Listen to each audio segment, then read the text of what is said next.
बिस्मिल्लाहिर्रहमानिर्रहीम। In this video we will discuss the hyperthyroidism. इसकी aetiology क्या होती है। प्राइमरी हाइपरथायराइडिज्म में क्या होगा कि थायराइड हार्मोन ही कम बने, T4 T3 कम होगा तो क्या होगा, TSH ज़्यादा होता है, फीडबैक इनहिबिशन हो जाती है। सेकेंडरी हाइपरथायराइडिज्म में दोनों कम होते हैं, ठीक है, और टर्शरी में भी। अब सेकेंडरी हाइपरथायराइडिज्म में ये सेकेंडरी टू डिक्रीज TSH होता है। इसमें देखो स्ट्रेस है या फिर कॉल इन इन्फेंट्स है, इसमें हाइपोथैलेमस है, thyrotrophic releasing hormone T pituitary TSH thyroid gland TTH, ये सब इसमें मेटाबॉलिक रेट और हीट प्रोडक्शन बढ़ जाती है, enhancement of the CNS development होती है और सिंपैथेटिक एक्टिविटी बढ़ जाती है। अब इसके इटियोलॉजी और क्लिनिकल कोऑर्डिनेट्स देख लें कि प्राइमरी हाइपोथायराइडिज्म में क्या होता है। हाशिमोतो है, ऑटोइम्यून थायराइडाइटिस है, ये मोस्ट कॉमन कॉज होती है। क्रॉनिक लिम्फोसिटिक थायराइडाइटिस, इसमें थायराइड ग्लैंड की इन्फ्लेमेशन हो जाती है due to the autoimmune process characterised by the lymphatic infiltration of the thyroid gland. इसके एसोसिएशन के अंदर HLA DR3 DR4 DR5 आ जाते हैं एसोसिएटेड विद ऑटोइम्यून डिसीज में। वुमेन और एल्डर्स के इसकी पैथोफिजियोलॉजी देखो कि जो एंटीबॉडीज़ है ना वो बनती है against the thyroid antigen. Lymphocyte जो है वो थायराइड ग्लैंड को इन्फेक्ट करते हैं, इन्फ्लेमेशन हो जाती है और थायराइड ग्लैंड डैमेज होगा, ठीक हो गया। अब इसमें T4 कम होगी तो TSH ज़्यादा हो जाता है। इसके अंदर थायरोग्लोबुलिन जो है वो भी ज़्यादा होगी, एंटी थायराइड एंटीबॉडीज़ जो हैं वो भी ज़्यादा होंगी, ठीक है। थायराइड स्कैन के अंदर आयोडीन जो अपटेक है वो कम हो जाती है। अब इसमें ये देखो एंटीबॉडीज़ इसका वर्कअप में ये पॉजिटिव होता है in the majority of the cases. NTTP antibody और एंटी थायरोग्लोबुलिन करवाते हो। हाइड्रोजेनिक जो है वो सेकेंड मोस्ट कॉमन कॉज होती है।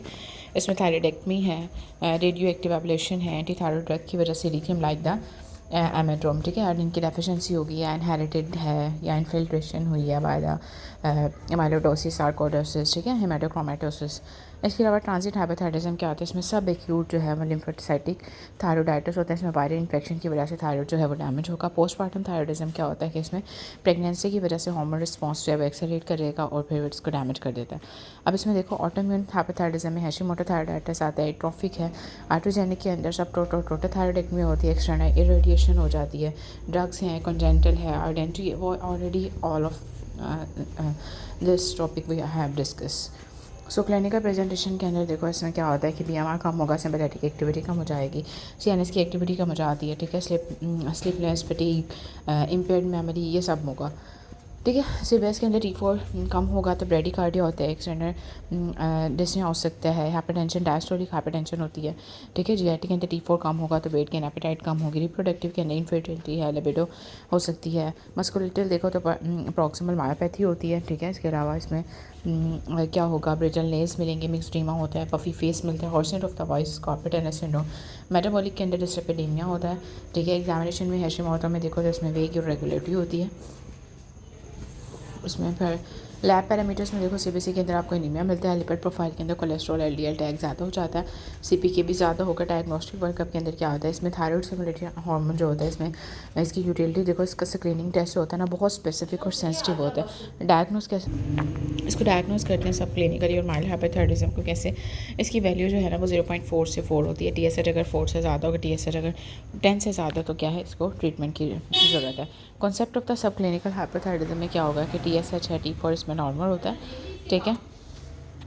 अगर तो TSH ज़्यादा है तो फ्री T4 लेवल कराते हैं, और अगर TSH नॉर्मल है तो आप क्या करवाते हो, इसमें आपने ऑलमोस्ट एक्सक्लूड कर देते हो T4 को, ठीक है। इसमें क्लिनिकली आप सस्पिशन देखते हो, पिट्यूटरी ग्लैंड का कोई इशू तो नहीं है, फ्री T4 करवाते हो, ओके। फ्री T4 में if the TSH is driven by the free T4, इसमें exact biological activity of the thyroid hormone देखते हो। इसमें क्या होता है कि एलिवेशन और डिक्रीज हो जाते हैं, the thyroid binding globin can give the fake false interpretation. सब क्लिनिकल होगा तो TSH ज़्यादा होगा, T4 जो है वो नॉर्मल। सब क्लिनिकली अगर आप देखो तो TSH ज़्यादा होता है, T4 नॉर्मल होता है, लेकिन प्राइमरी के अंदर TSH ज़्यादा होगा, T4 कम है, ठीक है। और सेकेंडरी के अंदर क्या होता है, TSH कम होगा, दोनों कम हो गए, लेकिन उसके अंदर TSH ज़्यादा था और T4 कम था, ठीक है। नेक्स्ट स्टेप में देखो एंटी थायराइड एंटीबॉडीज़ कराते हो, थायराइड पेरोक्सीडेज है, थायरोग्लोबुलिन है, ठीक है। इसमें ये सारे आप देखोगे।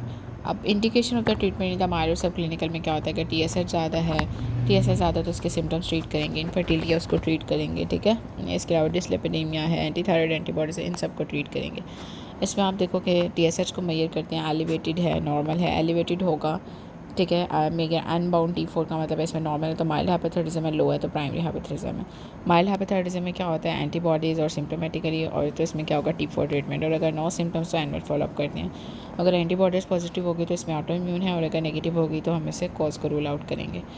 ओके, अल्ट्रासाउंड नेक करवाते हैं, इसमें क्लिनिकल एग्जामिनेशन स्वेलिंग देखते हैं, ठीक है। इसमें यूटिलिटीज़ में देखो डिफ्यूज़ हेट्रोजेनिसिटी होगी, हाइपरवेस्कुलर है, decrease thyroiditis, hypervascular diffuse enlargement हो सकती है, ठीक है। हाइपरकोसोलिक मैस मिलेगा, इनफर्टिलिटी मार्जिन्स मिलते हैं, मैलिग्नेंसी है, एफएनएसी कराते हैं। Need of the thyroid scan, इसमें नोड्यूलर है, हाइपरथायराइडिज्म होता है, no need of the thyroid scan. Thyroiditis के अंदर क्या होगा, रेडियो एक्टिव आयोडीन अपटेक जो होती है वो कम हो जाती है। अब इसमें ट्रीटमेंट भी यही है कि थायराइड रिप्लेसमेंट करते हैं, लेवोथायरोक्सिन देंगे। इसकी डोज जो है 1.6 माइक्रोग्राम पर केजी होती है। इसमें ब्रांड जो है वो थायरोक्सिन थायरोनिन के साथ नेम के साथ आता है। इसमें डोजिंग जो है थायरोक्सिन जो है 50 माइक्रोग्राम 2 टैबलेट्स 1 और देते हैं before the breakfast once daily, ठीक है। T4 जो है वो आपने फिर उसका वीकली कराना होता है। उसके बाद कंजेनिटल हाइपरथिज्म, इसमें क्रेटिनिज्म है, थायराइड ग्लैंड जो है वो डिसजेनेसिस हो जाती है, डिफेक्टिव एम्ब्रियोजेनेसिस। इसमें देखो 5 P's याद रखने हैं, पुअर ब्रेन डेवलपमेंट है, पफी फेस है, प्रोट्रूडिंग टंग है, प्रोट्रूडिंग एब्डोमेन है, अम्बिलिकल हर्निया हो सकते हैं। Most common cause of the congenital thyroidism क्या होती है, थायराइड डिसजेनेसिस और atrophy. 13 year looks like a 9 year mental retardation cretinism, stunted growth, mental retardation, cretinism, stunted growth, no mental retardation, dwarfism, stunted growth plus the feminine features हैं तो इसमें Turner syndrome, ठीक है। Cretinism different from the dwarfism से mental retardation, ठीक है। उसके बाद है hormone for the brain development during the embryonic life, during the brain development के लिए कौन सा एम्ब्रियोनिक लाइफ में कौन सा हार्मोन चाहिए होता है, थायराइड हार्मोन।